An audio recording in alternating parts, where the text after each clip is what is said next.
Salut. Ça y est, le prêt est fait.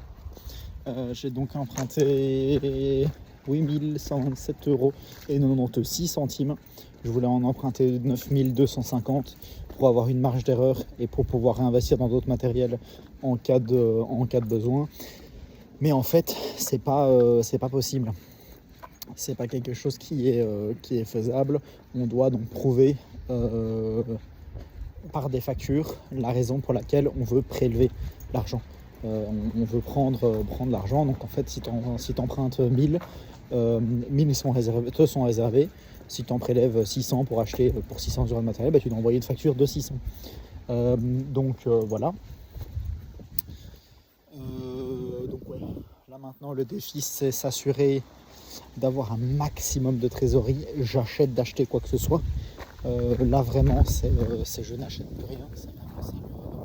Le but c'est rien d'acheter, juste faire rentrer de l'argent. Dans l'idéal, je n'ai qu'une seule dépense du mois d'octobre. Et comme ça, tout l'argent que je fais rentrer en octobre, normalement c'est censé me permettre de passer l'hiver.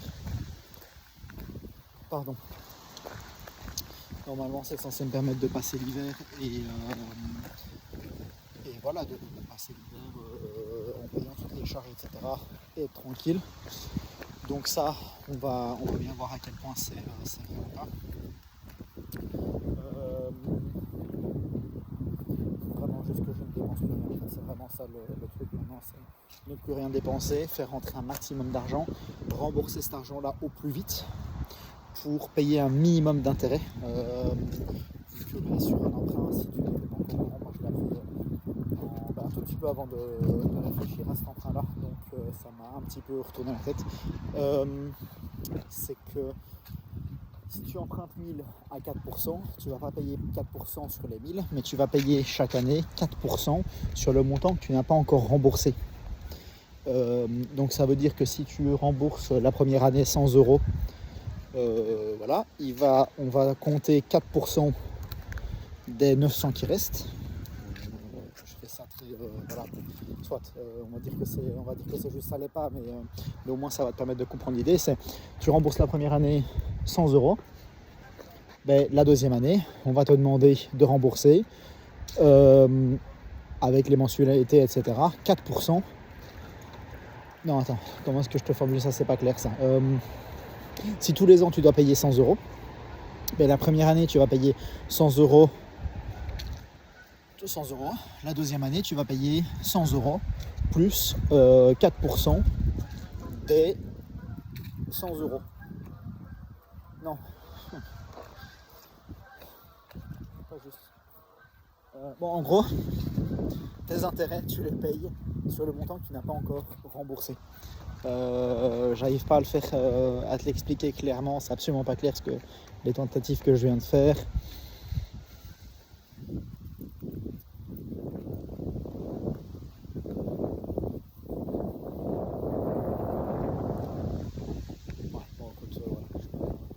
Je vais retenter une dernière fois. Donc si tu empruntes 1000 € sur 10 ans, que tu dois 100 € par mois, à ça tu dois rajouter les intérêts. Et en fait les intérêts sont calculés sur le montant que tu n'as pas encore remboursé. Donc si tu empruntes à 4%, ça veut dire que tu as 1000, on rajoute 4% à ces 1000 là pour la première année. Donc 1000 à 4%, ça fait quoi? Ça fait 40 €. Ouais, ça fait 40 €.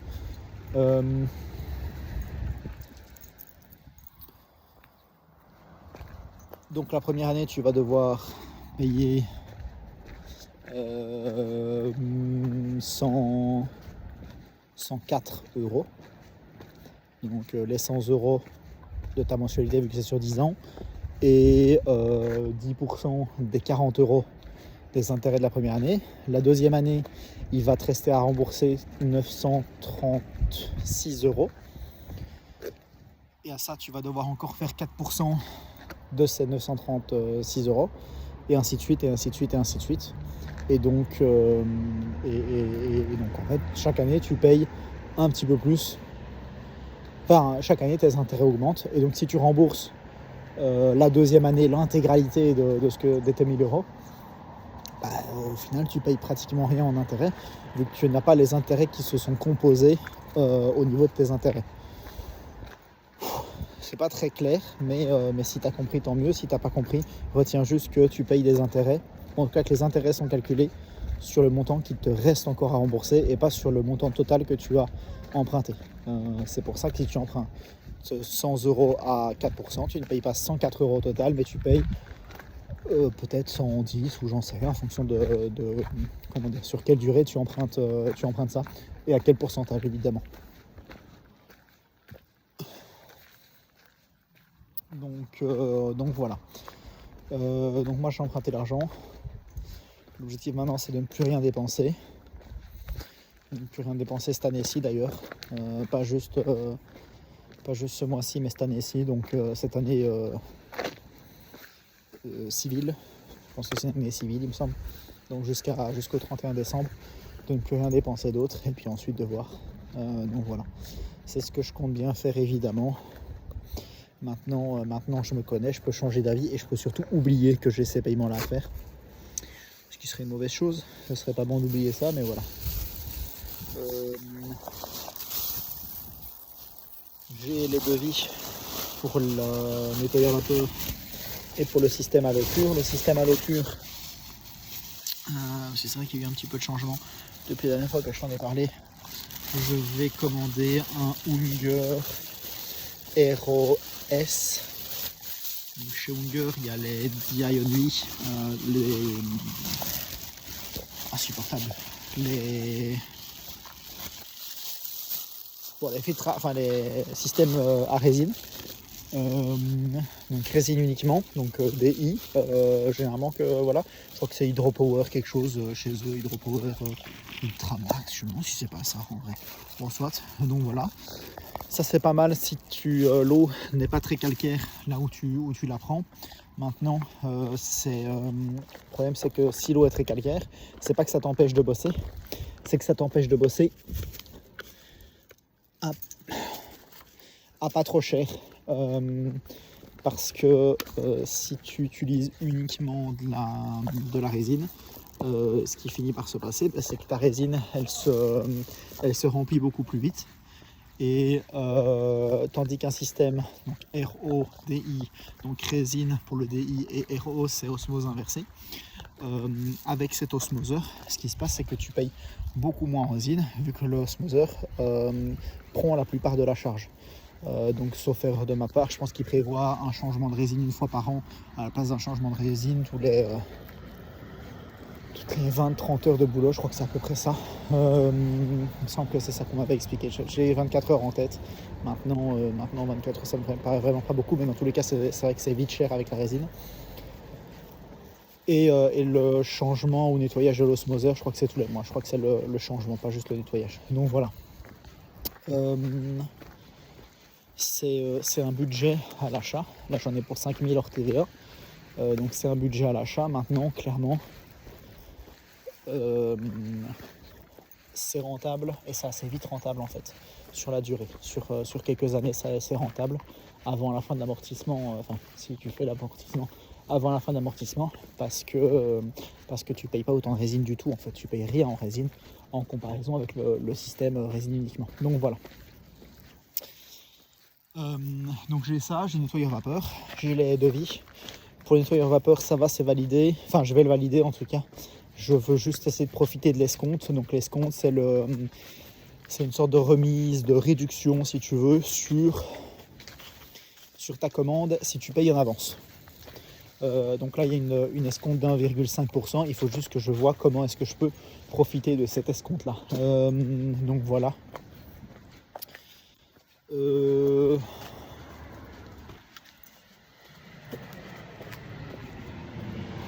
Donc ça c'est bon. Et juste par contre pour le devis, putain, je les aime bien les Français, mais derrière des fois ils sont pas très, ils cherchent pas beaucoup plus loin que le bout de leur nez. Je sais pas s'ils travaillent pas beaucoup avec des Belges ou j'en sais rien.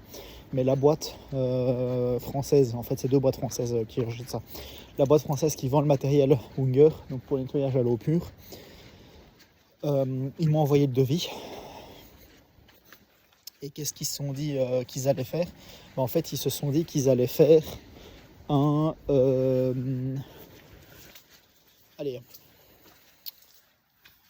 Ils se sont dit qu'ils allaient faire un devis et donc un bon de commande et possiblement une facture si je ne disais rien, on s'en désolé, sans mettre mon numéro de TVA dessus. Donc ça veut dire que moi je ne pouvais pas le déduire. Au bout d'un moment, je ne vais pas faire une dépense sans pouvoir le déduire. Alors soit ils sont vraiment pas au courant, et je crois qu'effectivement en France c'est pas comme ça, mais bon, ils savent bien que je suis belge, j'ai donné toutes mes coordonnées, ils savent que je suis belge, ils savent qu'il faut, comment dire, ils ont mon numéro de TVA intracommunautaire belge. Au bout d'un moment, je pense que tu as quand même un ou deux clients belges dans ta vie, et que tu peux savoir qu'à partir du moment où c'est pas en France que tu vends, tu ne mets pas la TVA. Enfin, soit des trucs de base, mais voilà, soit. Donc ça me retarde d'un jour, en plus que c'est eux qui vont me prendre le plus de jours, donc enfin le plus de temps, le plus de délai. Donc c'est chiant. Ils m'ont annoncé une dizaine de jours de délai après réception du règlement. Donc si le virement est instantané, ça va. Si ça prend 3 jours, ça veut dire 15 jours. Ça veut dire qu'il faudrait que ce soit passé demain pour le recevoir. Et c'est même pas sûr à 100%. Donc voilà. J'espère que ça va le faire parce que sinon ça va être chaud en fait.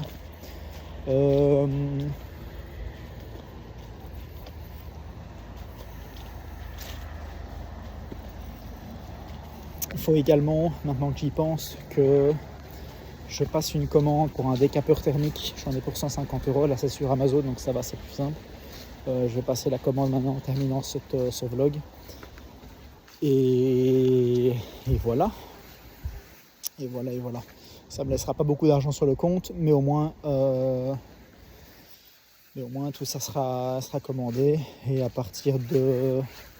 pas la semaine prochaine parce qu'eux ils ont déjà payé, mais à partir de la semaine d'après, je recommencerai à faire des sous. Donc, bonne chose. Je me suis déjà versé l'argent du dernier mois, il n'y avait pas grand chose.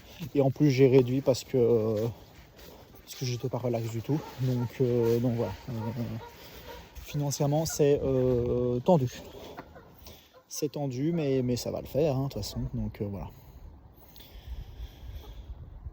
J'espère juste remplir au plus vite mon mois de novembre et terminer surtout de remplir mon mois d'octobre parce que je ne suis pas aussi plein que ce que je croyais pour les 2 premières semaines. Je pensais être vraiment plein, en particulier la 2e semaine, je pensais être vraiment plein. C'est pas vraiment le cas.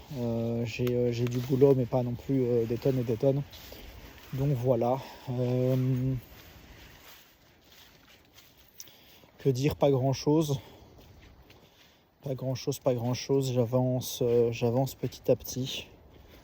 On va voir un petit peu comment les choses se passent et voilà. Pas relax avec ce prêt. Je suis pas très relax. Ça devrait bien se passer parce que mathématiquement ça devrait aller. Maintenant c'est clair que voilà. Je vais avancer pas à pas et c'est pas le truc le plus relax du monde. Enfin, c'est pas le truc qui me met au plus relax. Ouais, c'est pas ce qui me relaxe le plus. Donc voilà, une chose à la fois. Je vais essayer de maintenant de me concentrer sur le reste et voilà, avancer assez vite. Essayer d'avoir un max de nouveaux devis et donc de nouveaux clients. Et voilà. Donc oui, petit à petit, l'oiseau fait son nid. J'aimerais juste que l'oiseau se transforme vite en aigle et puis en je sais plus comment ça s'appelle ça, un essaim. Bon, je sais plus comment ça s'appelle, mais en gros un groupement d'oiseaux, vivement. C'est voilà, petit à petit. J'avance petit à petit, mais j'espère que ça va le faire. Allez, bonne continuation de journée à toi. Ciao.